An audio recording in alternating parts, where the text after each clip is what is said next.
You're welcome back to the single crochet stitch project tutorial, and you're working on a 4 by 4 inches washcloth. 4 by 4 inches washcloth. So here are the materials we need: are tape roll, a sharp pair of scissors, 4.5 hook is what I'm using, and then your yarn, a bright colored yarn.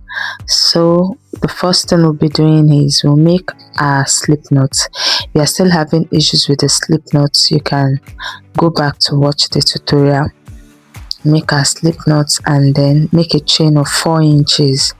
So you make your chain, and when it's a bit long you measure, because we are using various sizes of hooks, so you might not be using the same number of chain as my own. Just ensure you measure it, and it is 4 inches long. 4 inches. So I'm measuring my chain is a bit beyond 4 inch, so I'll lose back few chains. I'm losing back 2 chains. I'll measure it again. Now it's 4 inches. I would advise that you count your stitch at this junction, so that you know how many chains you have that you are working at, to help you to know when you are skipping in. First thing to do is skip the last chain, then insert your hook into the second chain from the hook. Pick up a loop. You have 2 loops on your hook, then yarn over and pull through 2. Those are the steps involved in single crochet. You go into the next chain, insert your hook into the chain, pick up a loop. You have 2 loops on your hook, yarn over and pull through the 2. That's your single crochet. Let's see it again. You insert your hook into the chain, pick up a loop. You have 2 loops on your hook, yarn over and pull through the 2 loops.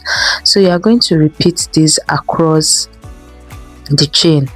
Yarn over, you insert, pick up a loop, yarn over and pull through the 2. That's what you are going to do all through the steps. So let's watch this till the end.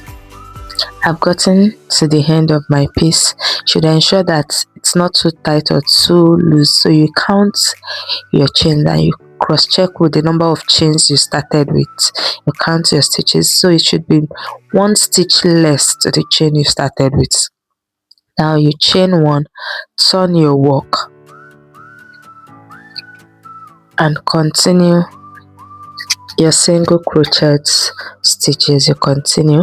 So the chain 1 you made is called the turning chain, and you have to be consistent with the way you make it. Is either you chain your 1 before turning your work, or you chain 1 after turning your work. So be consistent with when you make your turning chain.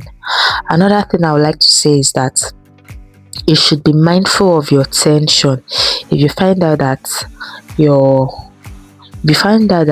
project is getting wider at the top while the base is tight, that means your tension is getting too loose. And if you see that it's getting tight at the top while the base is wider, that means your stitches are too tight. They are too tight, or you are skipping some stitch. So ensure that you are inserting it into both loop of the previous stitch. You can see, insert to both loop of the previous stitch, and you run through the row like that.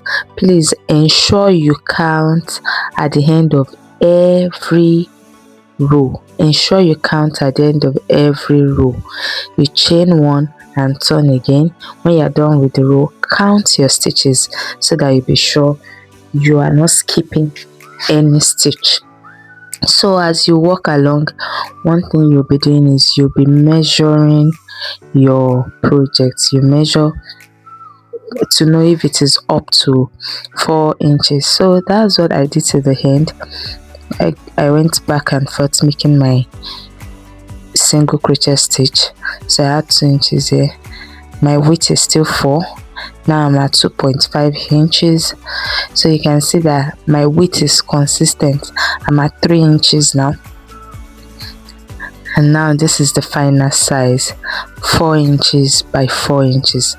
It's a perfect square. This is how you know it's a perfect square. You fold it into a triangle. So once you fold it to a triangle, it means you have a perfect square.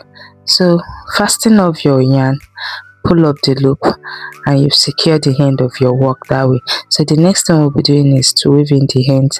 So I'm using a knitting machine hook to weave in the end here. I'll also be using the yarn needle, so you can use any of the two pieces. You can even weave in the end with crochet hook if you have a smaller size of crochet hook that can go through the stems of your stitch.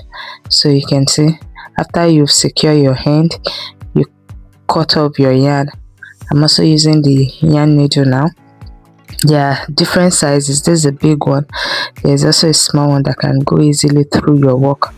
So you ensure you weave in the ends neatly, then you cut off the excess yarn. You might want to ask me that, what would you do with a washcloth? A crochet washcloth is used to either to wash the face, to wash the dishes, anything cleaning. Is just something soft, and the stitches help you in scrubbing. If you need a facial scrubbing tool, you can use your crochet washcloth. So you can even make a bigger size for your body depending on what you want to use it for. So ensure it's 4 by 4 inches. So this is the finished piece. I'm looking forward to seeing pictures of your tutorial in the group. Thank you.